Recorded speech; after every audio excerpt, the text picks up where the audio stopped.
they will always quote the law because the laws in this country are made for the poor. So that is why we are also worried. Ordinarily, the public should know. Because oil today is what is affecting my coming here today. I saw crews even in the NNPC filling station more than, if I look at the distance, more than 300 meters. I mean, crews, fuel line. In a country that is producing oil, and now what we're discussing now is shady process. They are going to explain to Nigerians that it took a due process, transparent process, and I will clap for them. What do we need to get it right in our petroleum industry? Well, we need to get it right. Stay away from corruption. Just stay away from corruption. Treat everybody equal. Is it possible to completely eradicate corruption? At least so you can reduce corruption. And you can't even keep allowing it to increase weight. In fact, it's becoming more obvious. But whatever it is, if the government have taken this step, maybe they say they want to encourage a private sector. The other side is, Dangote is also suffering, going through one thing and another. The other persons in that oil sector that has been going through one thing or the other, and this one went so smoothly. So if you want to encourage private sector participation, encourage all the private sectors, encourage them, give them, involve this in transparency. Some you want to tell us that the other persons were not transparent, you found this one transparent, and that's why he's bringing this. They're telling us it's the process that was transparent. The process, the other person's that there's process. nothing fishy about No, if the other person, are they telling us that of Dangote there is something fishy? Are they telling us that of other persons who have applied in this oil sector are also having something fishy? Say it out. Let it out. Let Nigerians know. If not, you attract more criticism the way it's been. Thank you so much, Dandy. Thank you, Frank. Let's take some time off now, a very short break, and when we return, the conversation will continue with other heated stories. Please stay with us.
And we are back. It's good to know you're still with us. Let's delve to the next story. Federal government has declared that underage candidates will no longer be permitted to sit for secondary school leaving examinations administered by the West African Examinations Council (WAEC) and the National Examinations Council (NECO). The Minister of Education, Professor Tahir Maman, disclosed this when he appeared on a television interview on Sunday. And he stressed that both the West African Examinations Council (WAEC) and National Examinations Council (NECO) must now enforce an 18-year age limit for candidates taking WAEC and SSC exams, respectively. Now, the minister also clarified that this is not a new policy, but a reinforcement of an existing regulation, that's existing regulations it has been on. And I'm wondering why Frank is actually laughing concerning this one. Do you think this is, although they said when it has to do with JAM, they actually allowed it for this year, but from the next time, parents should know that if the students are below 18, they would not be allowed. Yes, I would like to bring you in on this one, Frank, because I'm eager to find out what you're like. Sometimes it's laughable the way we go about our implementation of laws in Nigeria. Okay. See, I have a copy of a policy of education in my house based on the program I did some years back. We always pretend as if we don't have laws guiding our policies and programs in this part of the world. We have laws, but the human elements, the human factor. For instance, the issue of 634, is it working? The issue of what? 64 system. It's not working.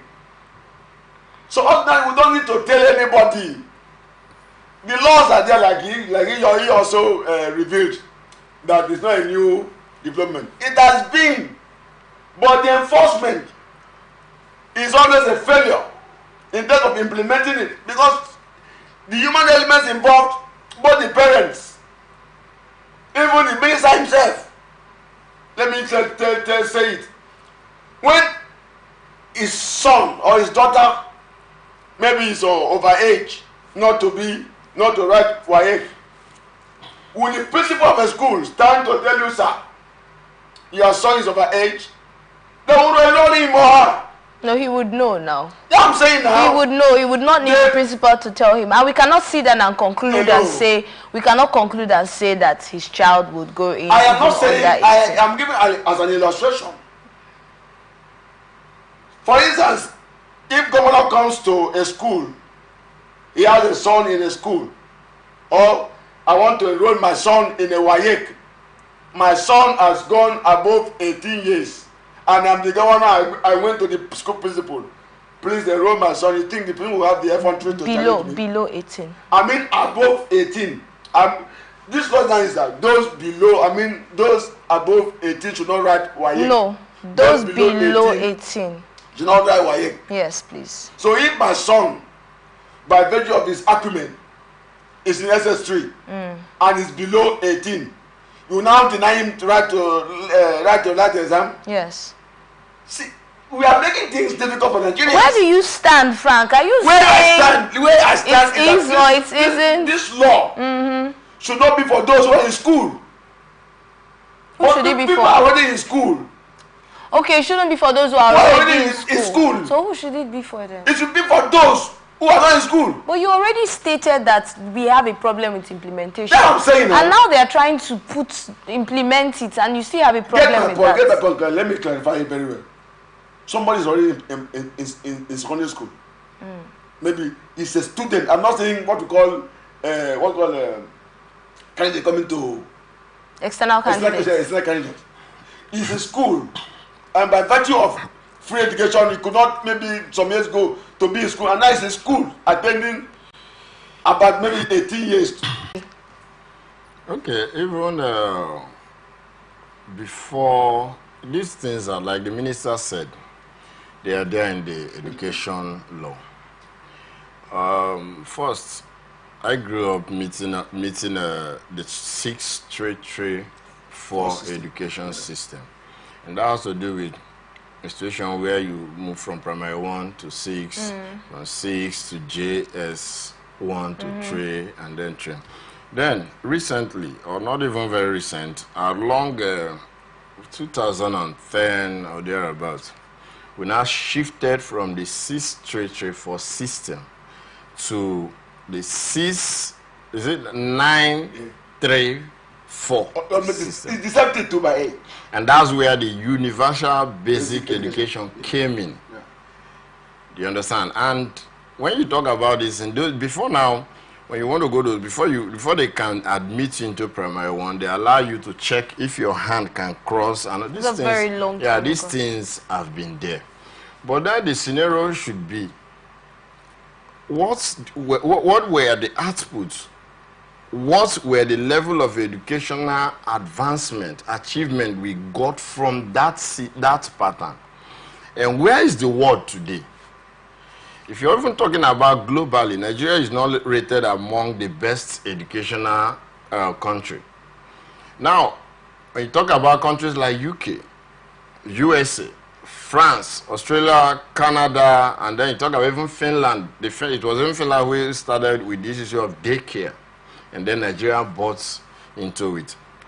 So I also do not think this should be part of the Minister of Education's achievement. So what have I achieved? I've been able to stabilize the age limit. Considering the fact that things are changing, those days, in fact, when some of us started growing up, I could remember vividly, it took me years in school before I could even start reading. But right now, go to children in primary school, some in daycare, can't even read very well. So do we stop these people and wait for those who have not been able to meet up just because of their age? So these things there are other things we should pay more attention to. This is a computer age. And to be sincere, there are things you bring in your phone, you can't operate it. Give it to a child in primary school, you'll be supplements. 16, many of the 16 years child, their education level of the understanding is so high that we shouldn't even stop them. That's the point. So coming back to this sector, I know that, are you taking us back to what we passed through in education? How better can we say our parents were compared to what we have in our children now? He has said that if we follow the system that is already on ground, that means the child should be, there are certain ages that the child will be in a particular class if you follow the right system. That's true. But what I'm saying is that we shouldn't also follow. We should advance on the system. We shouldn't follow what's on ground. We should advance on it. We should try to make it, beautify it, and not going back to the archaic nature of doing things. All right. He said not below 18 years. Yes. So, how long? Even jam, now we are talking of, if you must write jam, you must be what? 18 years. That's what they are proper. Yes, that's what he's saying. I mean, yes, and you are saying not below. So, the process that will lead you to 18 years, where will you get? Is it outside the school? One has to be in school. Mm-hmm. Like if you take down, like when I said, 6 years, you start primary school. 6 years is so it's not 12 years. All right. Now 6 years plus another 6 years. How? It's still 18. Let's look at the next story now. We're definitely going to take reactions from Nigerians concerning that story, because whenever policies are made or trying to be implemented, we'll get the feedback from the people. The senator representing Delta North Senatorial District at the National Assembly, Senator Ned Nwoko, would on 31st of August 2024 convene a stakeholders summit to chart a common course on the creation of Anioma State. A statement from the office of the senator said the summit, with the theme Renewed Quest for the Creation of Anioma State, would hold at a particular hotel in Asaba beginning at 10 a.m.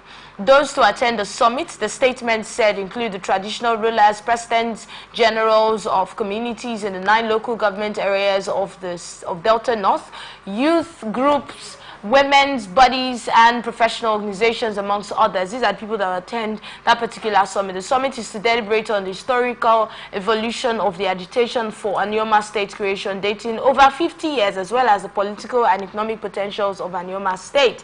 Recall that the Senator Ned Woko, initiated the bill for the creation of this state and has passed first reading on the floor of the Senate. Necessary or not? Necessary as it may look. But I just think that's a political jamboree. Are you agitating for just one state, creation of just one state, or it's supposed to go around the country? Even he knows this is just a way of bringing your people together and then make it look like I'm the senator representing you and chatting for a cause. The senator should also call the people together and try to ask them, what's your problem? What's the economic challenge we have in this region?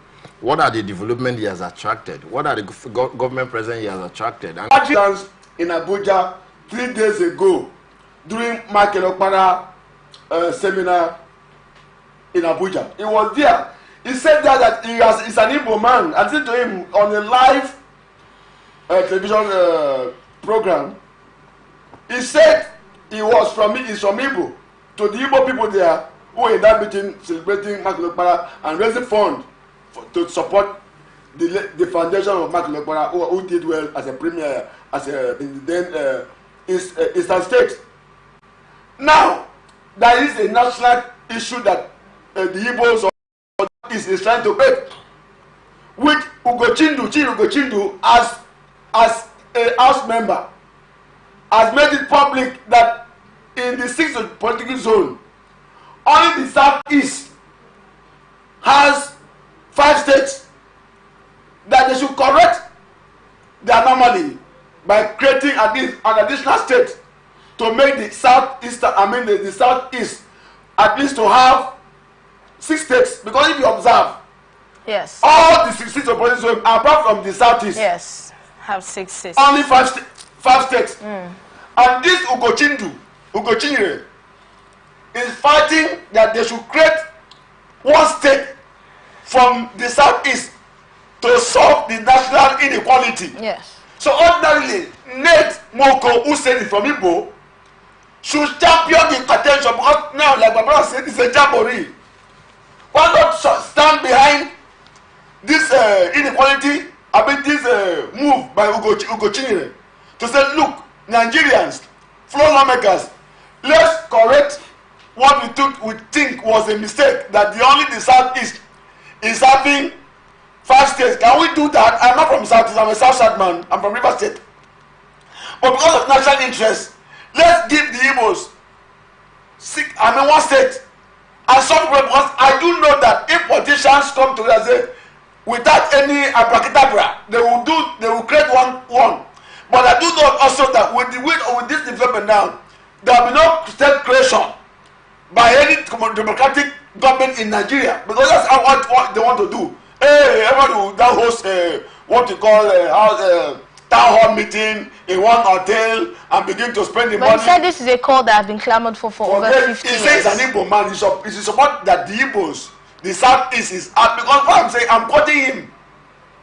It was a live broadcast that was held in Abuja in the name of Michael Okpara Institute.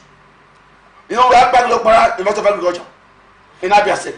What I'm saying is, as a Nigerian, since he has agreed that he's from Igbo, but he has not mentioned the way that Igbo should see how to come to the way to bring them together as Igbo people. So why are you not trying to divert attention from Igbo's agenda about this having 6 states like under the federal zone? Let me say something on this. But it will not work. Ordinarily, for me, this shouldn't even be making headline. I don't really think this is what we need now. The states we have, what's happening? How good? How better? Another, we're even coming to divert attention towards creating another state. If you create more, what better ways? The local governments, how effective are they? Okay. And then we're making this. No, I don't even think this is what we need. All right, let's go to the NIS now and the increase in the price of international passport. Nigeria Immigration Service, NIS, says the recently announced increase in international passport fees is to enhance quality, faster process and access. Mr. Ibrahim Mohammed, NIS Comptroller in Adama, stated this on Monday in Yola at the inauguration of the exercise to sensitize the people of the state to the increase in the fees. Mohammed told the gathering that with effect from September 1, applicants within Nigeria will pay 50,000 naira for a 30-page passport booklet with 5 years of validity, an increase from the previous 35,000 naira fee. He said the 64-page passport booklet with 10 years of validity will cost 100,000 naira, up from 70,000 naira. Mohammed, however, added that applicants abroad will not be affected by the upward review. Justifying government's decision, the comptroller said this is a new, enhanced passport with better durability and quality, aligning with international standards. It has fingerprints, and with that it is difficult to be faked or tampered with, unlike the old one, he said.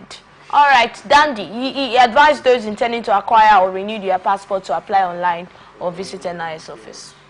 Okay, it's a new development, and all I have to say is that the country economic situation, the inflation that is ravaging the country, have infiltrated into that sector also.